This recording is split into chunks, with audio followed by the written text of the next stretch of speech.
Hey guys, Ronnie Shalvis here to bring you a parkour review on Assassin's Creed. That's the first one with our favorite, Altair.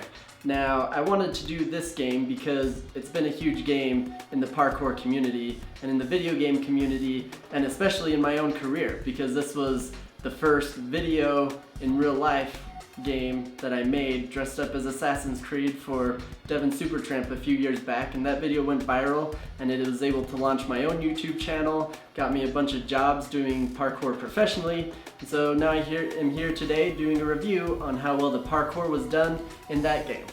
Now I did want to mention that the game at the time was a milestone. It was revolutionary in implementing parkour in games, mostly because of how big the world was and the fact that you could do parkour anywhere. I thought that was awesome. I just remember it was a ton of fun to play, but today it's going to have a harder time standing up to some of the modern games that have come out. But still, let's take a look at it and see how this game stands up. So the first category I'm going to cover with this game is the environment.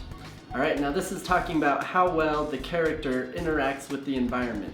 And I think this game does this very well because first off, for the most part it's an open world. You can go to the different cities and you can basically parkour on any structure. If you can see it, you can probably climb it or vault it or jump between it. And so that's what's super awesome about this game, is you could just explore anywhere using parkour. And it did that very well, and there weren't many games at the time that I knew of that even did that or did that well. And so it was really cool seeing that in a game. There were a couple moments you could find where there may have been a wall that you thought you should have been able to climb, but he just runs up and then falls off, or a few other moments where the character doesn't seem to be able to interact where he should be able to. But still, with considering the year it was and what they were able to innovate, I think this game gets a good 8 out of 10 on the rating for environment. So the next category I wanted to talk about is the control. Now, this is going to be a little bit lower of a rating in my book because in this game, basically the control is, whether you're on a computer or on a controller, you hold one button and then hold another button and then control the direction he goes.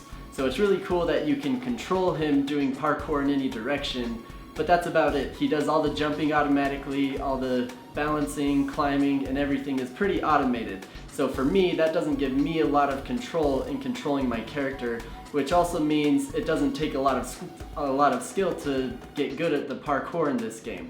And so when it comes down to the control in this game, I'm going to give it a 4 out of 10 because as a parkour athlete, it's just not going to give you that feeling of really being able to control the different moves your character is doing. I will say though, it is good if you're a beginner and you don't really want to spend a lot of time getting good at the parkour in a game, and you just want to get more immersed in the story and not have to worry about the parkour mechanic, then it's good for that. But here we're talking about how fun the parkour is in the game, and so that's why this game's getting that rating when it comes to control. So now I'd like to talk about the animation and physics of this game.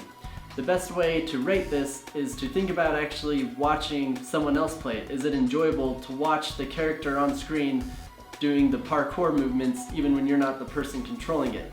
And I think this game, taking a realistic approach, does a very good job. Obviously, they exaggerate the movements a little bit to being able to do big wall runs, crazy climbs up towers, which actually some people in real life can do that.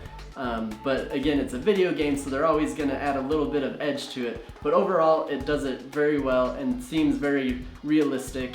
But there are a few little hiccups. It could be better, and so that's why we're giving this rating 7 out of 10. Alright, let's talk about the flow.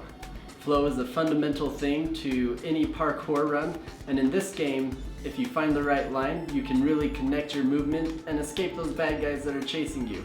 But occasionally you would run into hiccups where you might not be able to hit the wall right to wall run up it, and you'd lose your flow, or you'd fall off the ledge randomly. So there were some things where you'd lose your flow, but most of the time, if you knew exactly where you were going and the lines you wanted to hit, you could keep your flow going pretty well.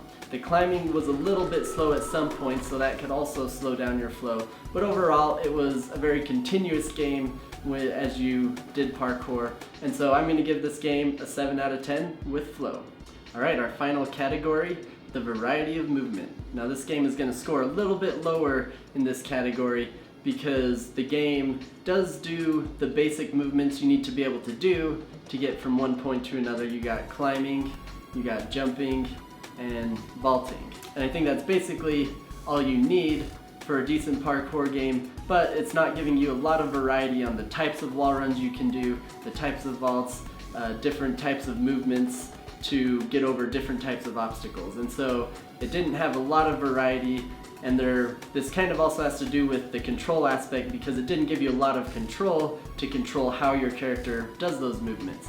And so overall, I'm giving this category a rating of 3 out of 10. So the first Assassin's Creed game is a fun parkour game to play. It is lacking in a couple areas if you're looking for an authentic, immersive parkour experience, but still it doesn't take away from the fact that you're able to do parkour anywhere in the world and use it to assassinate the bad guys. But otherwise, the final score I'm giving this game in its parkour category is a 5.8 out of 10. So based on this rating, 5 being an average for video games, 5.8, it's better than average. It's actually a good parkour game, and that's why I gave it the rating it did. So let me know in the comments if you agree with this rating or if you disagree, and let me know why. Also, I want you to let me know what games you'd like to see me do reviews on in the future, but otherwise, be sure to subscribe for more parkour video game reviews, and thanks for watching. If you agree with that rating, or if you don't, and let me know why.